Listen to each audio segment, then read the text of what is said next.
story tonight of the man who cried treason. Now, this happened just recently.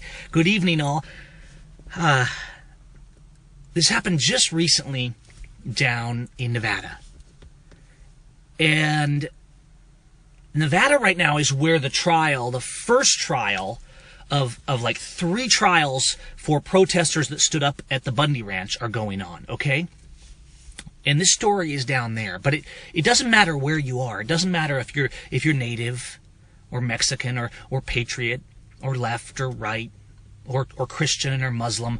It doesn't matter where you are in America or what court you're in. The persecution is happening to everybody that's in these courts. Now, this story happened in Nevada a week or so ago. And as this court was going on, this trial was going on, and Judge Navarro down in Nevada has denied due process in so many blatant ways in Nevada.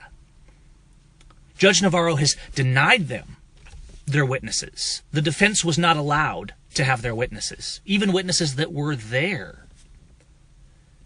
The judge denied them their evidence. Now, the judge was in court. Picture this, you're in a court where the escalation of fear has been raised and raised and raised for months. This trial's been going on, and people go in and they're subjected to searches. They're harassed and harangued. You're not even allowed to have a constitution in your pocket, on your person, entering the federal courthouse in Nevada. And these fake marshals that are acting like law enforcement, but in reality are complicit traitors, they're nothing but Gestapo down there, are putting fear in everybody. And there's been some fearful and some loyalists down there who say, well, we need to get along. These guys are good guys. We need to work with them. That's how we get through this trial. And it's backfired every step of the way. And every time people have listened to those people planting seeds of fear and compliance with those tyrants, every time people listen to them and played along, it gets worse and worse and worse, to the point where people are harassed for even filming outside of the courthouse. Now, this story starts with a man named Robert in this courtroom.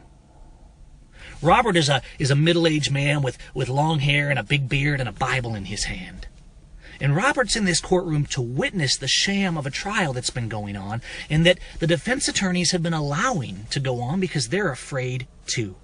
And so they just go along to get along, especially the public defenders, because they get the paycheck from the same bank as the prosecutor does. Now, Robert's sitting in this courtroom as Judge Navarro's up on the bench, and she's denying them evidence, which of course is completely illegal in every sense. It's completely unconstitutional, because if you're the accused, you're assumed innocent, and you get to present any and all evidence on your behalf. All the cards are stacked in favor of the defense in a lawful trial by jury. You have any witnesses you need. But see, this isn't a real trial by jury. There's a group of people sitting in the box, but those people are ushered out of the room anytime something real happens in this courtroom. And it's not just this courtroom, it's courtrooms all across America. Because today, that's how the courtrooms in America are. And every judge is complicit, and every officer is complicit. And those who stand up cease to be officers. Now, picture yourself in this courtroom where people are thrown out of this courtroom for so much as smiling or being supportive, where they've been harassed for months, and the more that they comply and listen to those telling them to comply, the harder it gets. And as this judge is denying the evidence, Robert stands up. He stands up in the middle of that courtroom and holds up a Bible, and he says, "Treason, treason, treason."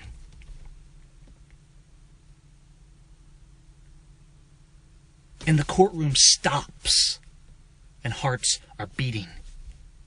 And everyone's afraid of what will happen. And Robert turns and he's walking out of the courtroom because he knows he's going to be thrown out. And he's walking out of that courtroom saying, "Treason!" Because that's exactly what's happening. And that's exactly what should be said. And the marshals and the officers who are pretending to be audience, they're all getting up and they're following Robert out of the courtroom. And no one wants to move. Because if they stand with Robert, they might be arrested too, because he's probably going to be arrested. Now there are good people there who have been standing and showing up. And this isn't about shaming us, it's about learning to stand. See, we've forgotten how to stand because we've been slaves so long. So Robert's walking out and no one's going out with him except for all the Gestapo who are following him out. And there's a young woman in the courtroom down there from Washington named Kelly. And she's looking around and no one's going out, and she's saying, well, isn't anybody going to go out with him to make sure that they don't abuse him? And people are kind of just wanting to stay there and let this blow over, right? Nobody wants to stand up. If everyone had stood up, it may have changed the course of the trial. Because when a multitude stands, when one man stands, he is often abused, but his message still resonates. But when everybody stands with that man, the tyrants lose their power.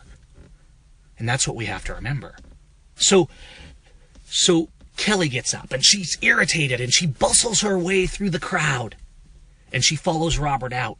And as she's following him out, the Gestapo, they're on the radio. They're saying, a man in a green shirt's coming down the stairs, detain him. And Kelly gets down there, and they're detaining Robert, and they're searching him, and they're hiding behind poles like they're some kind of sneaky hyena terrorists, and they're harassing him.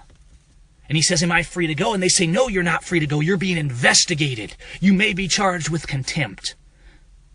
See, to be charged with contempt for a contemptible court, it's laughable.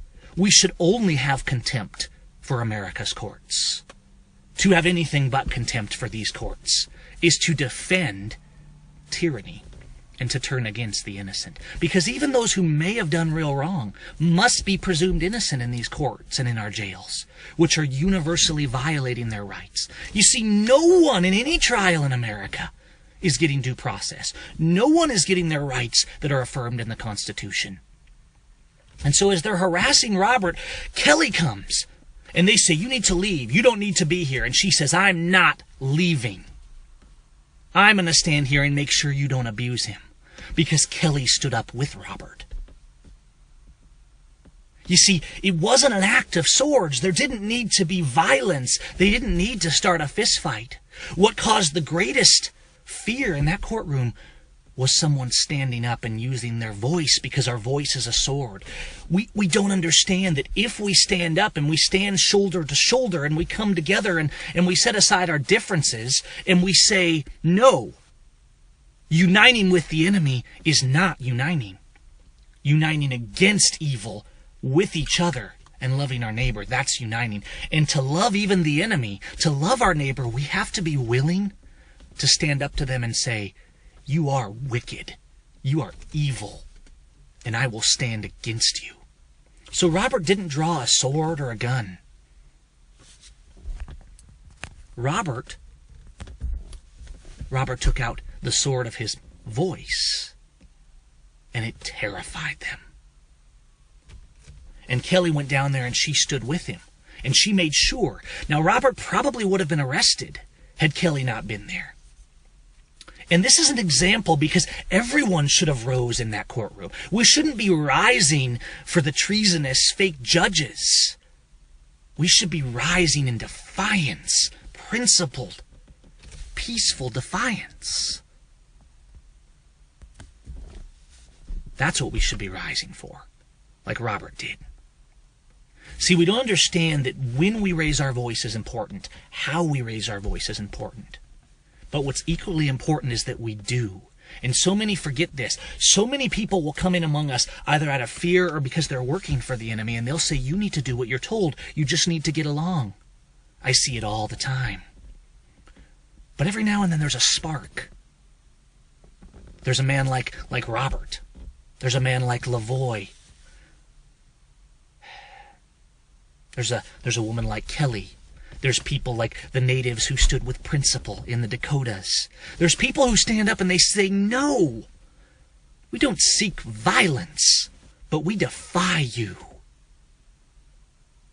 Every now and then there's men like David who stand up to Goliath and they say, no, I'm not going along with this.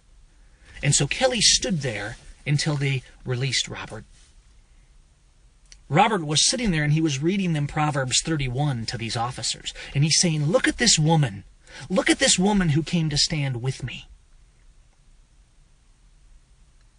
And we learned that when we stand up and speak out, we become the voice of truth. And when we stand with the person who's speaking out, we back up that voice. We minimalize that danger, and we protect each other.